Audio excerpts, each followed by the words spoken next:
Welcome to my writing channel. If you haven't been here before, my name is Josie and I'm deep into my revisions right now for my mountaineering revenge thriller novel, and it seems almost inevitable that at this stage in the process I can't help but start daydreaming of what's next. And so I figured the best way for me to stay focused on my current project is to talk about all the things I'm excited to write and just get it out of my system so that way I can focus again. But it's also hard to tease apart the stories that I want to write with my publishing plans or hopes and dreams for the future because they are closely linked, which will make sense a bit later.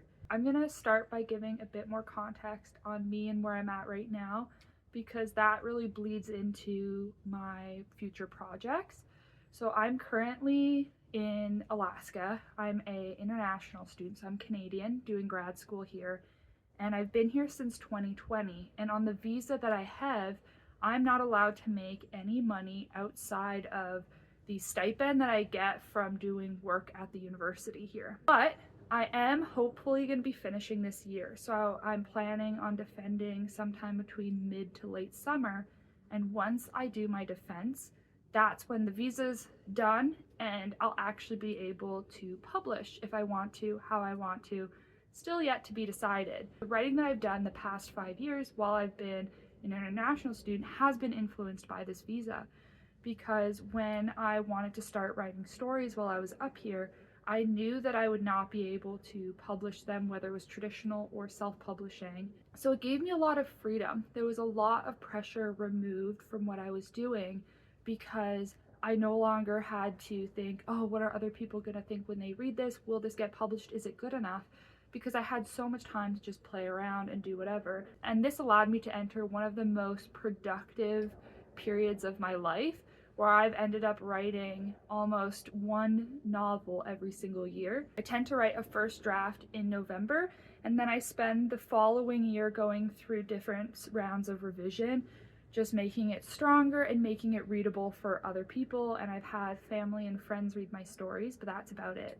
The stories that I have been writing, so these 5 books, the one that I'm currently working on now is the 5th one, have all been standalone thrillers. So prior to this 5-year period of time, I've written lots of different kinds of stories, from fantasy to contemporary to trying to write standalones versus series. And I found that I was struggling to write series because I'd write the first book, but I'd get maybe bored or just lose interest in the sequels, so I would never continue. That made me really restrict myself to writing standalones because I wanted to feel like the story was done. Because in the first book in a series, of course, there's a conclusion to that book, but there's still more story to go. It's not a final resolution. You know, the reader will want to read more, and if you're not planning on writing those things, like how can I in good conscience let people read that first book? This led me to write my one-off thrillers. So I've written the 5th one now, and I have an idea for 2 more that I really wanted to write.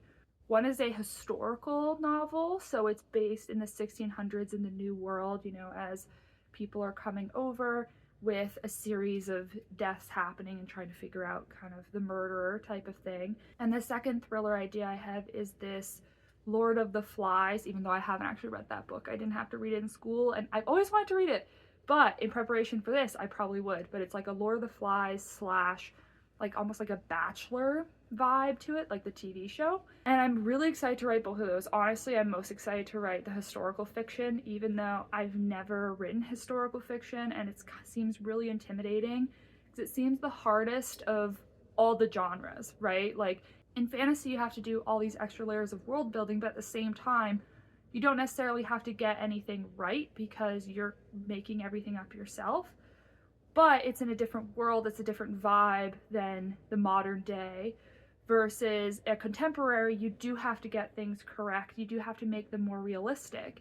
But historical has to be realistic while also being appropriate for the time period and somewhat realistic for that time period. So it's like the most intimidating, especially because I don't have a lot of experience with historical religion, and religion plays a huge part in people's lives, especially a few centuries ago. So I'd have to feel a lot more comfortable with that That's why I love Ken Follett books, because I feel like he handles historical fiction so well. I have really high standards for what I'd want to do, and as someone who doesn't enjoy maybe researching a lot, but at the same time, I really want to write that story. Beyond these two thriller books that I'm really keen on, I have ideas for other thrillers that are in various stages of conception. So some of them might just be like, for example, I think it'd be really fun to write a thriller based around a reality show. Like, I love reality shows, whether it's like Survivor or Alone or any of these things where people are outside in the elements doing some sort of competition, people leaving potentially every week. I think that would be really cool. Don't really know much about what I'd want to do for that. I also have vague ideas of a sci-fi thriller that I've been thinking about for a while, honestly quite a number of years, but it's been so long that I've thought about it and I haven't really felt super drawn to it, which is what makes me feel more hesitant to want to actually write it. But outside of thrillers, I have ideas for other stories I want to write. I have an idea for a romance that I think I would want to write at some point, even though I've never written just a straight romance before, even though there's like romantic subplots in a lot of my stories. It's not just a straight romance either. I guess it would be a little bit fantastical. So basically the main character is a guardian angel who is every guardian angel is in charge of a human and kind of leading them through life and helping them through life, and the guardian angel doesn't believe that her human is living their life to the fullest and wants to like push them. The human will find their romantic partner, the angel will find their romantic partner, and all that. But that seems like a really fun story to write. I actually also have an idea for a standalone fantasy that I forgot to mention that's a little bit out there. I got this idea reading China Mieville. He wrote Perdido Street Station. That's his like big one, and his stories are so weird in like the best way. But I had the idea for a story where it's actively this world is being controlled by a writer, and the writer is almost this like godlike entity that can like change things on the fly because they're like actively writing the story. And then it's like the protagonist of the story is the one who's being like watched by this writer the most, and the writer can like appear in the world, and the protagonist could switch because sometimes a writer's like, actually this story would be better in this perspective, and kind of make it really meta, and so have just a random side character in the story become the protagonist, and suddenly there's all this pressure on them that wasn't there previously, and they would be as well just the protagonist from the very beginning of me writing a story. So there's a lot of layers to it, and it seems really fun for me in concept, but actually writing it will be really tough. So just something I've been thinking about. It's not something that's actively on the front of my mind because again, I just like don't know the mechanics of how I would make it work, but just wanted to mention it because it's one of my favorite ideas I have. The biggest project that I have in mind is an epic fantasy. I have always loved epic fantasy. It's one of my favorite genres to read in, and I read across all genres. But of course, I love Harry Potter. I love all of Brandon Sanderson's series from Mistborn, Stormlight Archives. I love Wheel of Time, Malazan. I loved as well The Expanse, which I know that's sci-fi, but it is kind of this big world, long series, and something that I've always wanted to do is write one of these. I did attempt a fantasy series at one point. So at the end of high school, beginning of college, when I was doing my bachelor's, I wrote the first book in a fantasy series. Looking back, I'm not super keen on how I plotted it, and a little bit of it has actually been cannibalized and put into the idea for this fantasy series I have.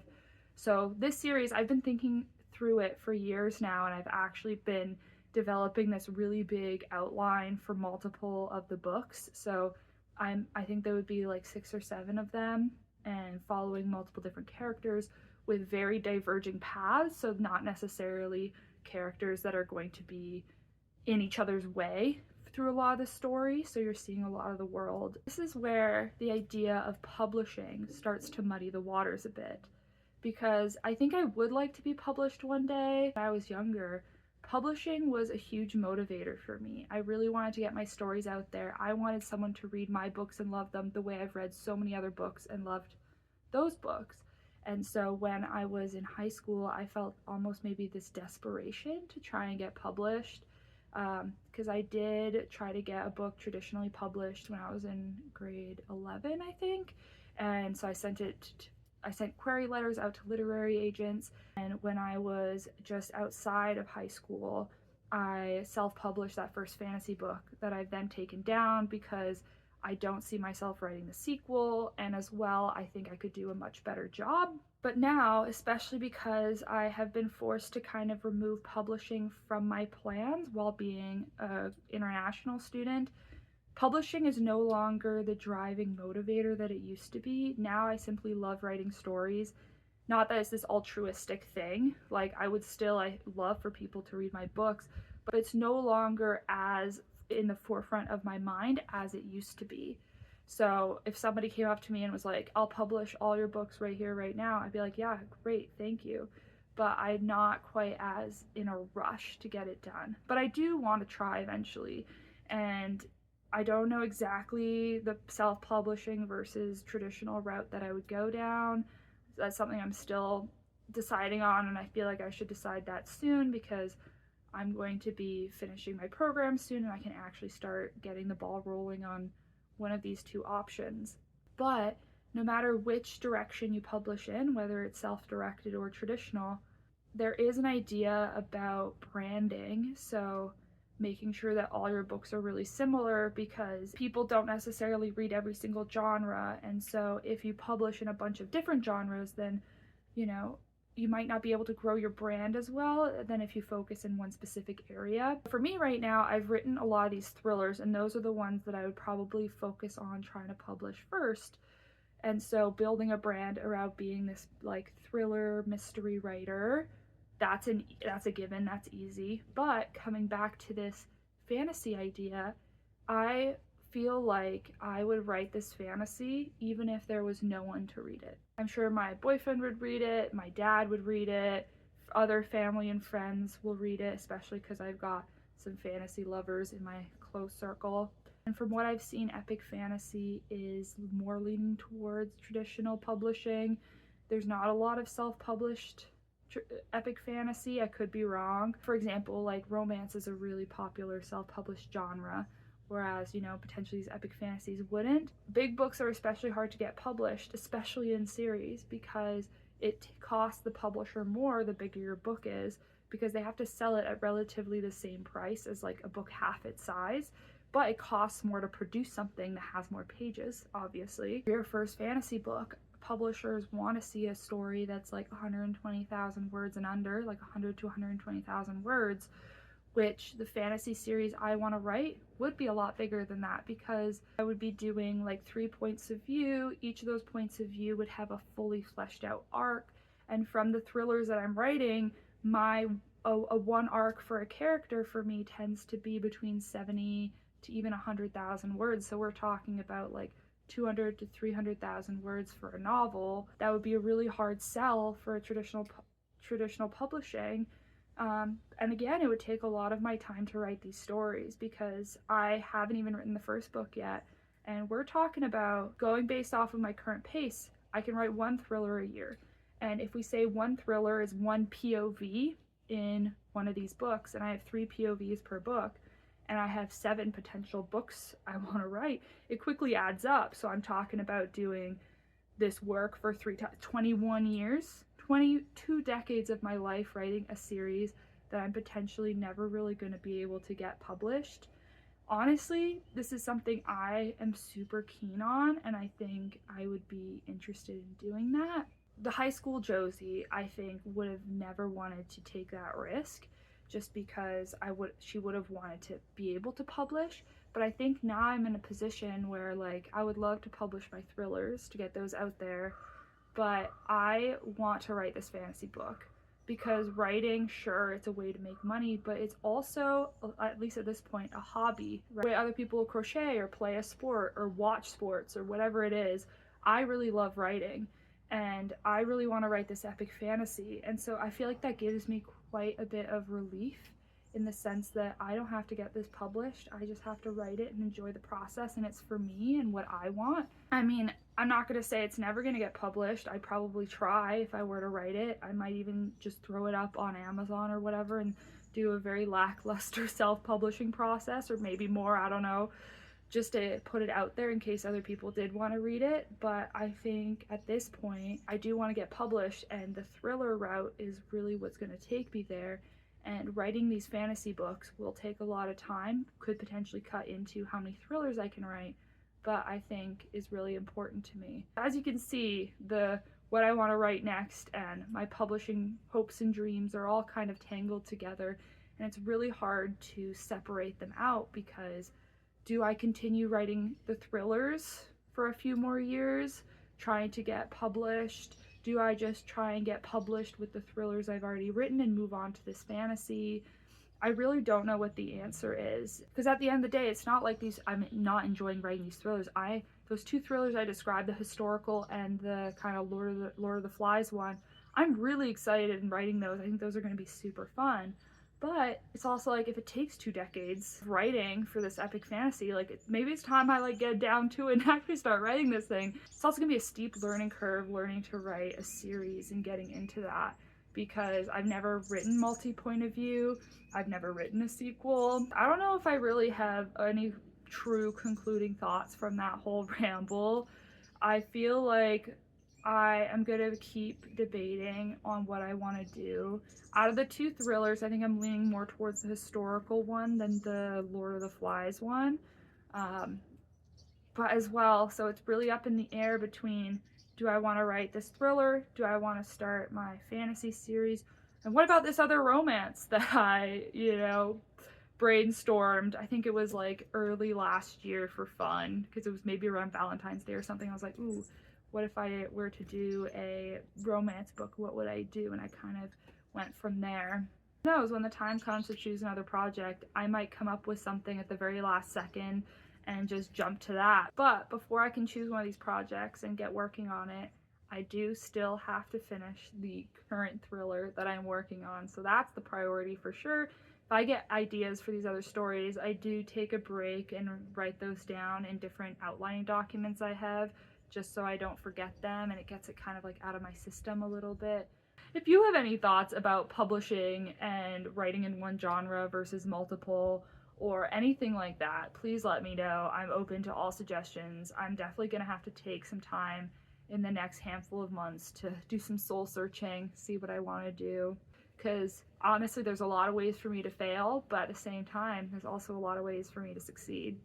And I don't even know what I view as success anymore. Like me back in high school, I would have wanted to be one of these big name authors. I mean, who wouldn't? But at this point, I feel like I don't know if my expectations have decreased or just my priorities have decreased, because even if I could get a story out there and have, 100 people read it, I feel like that would just in itself be really exciting.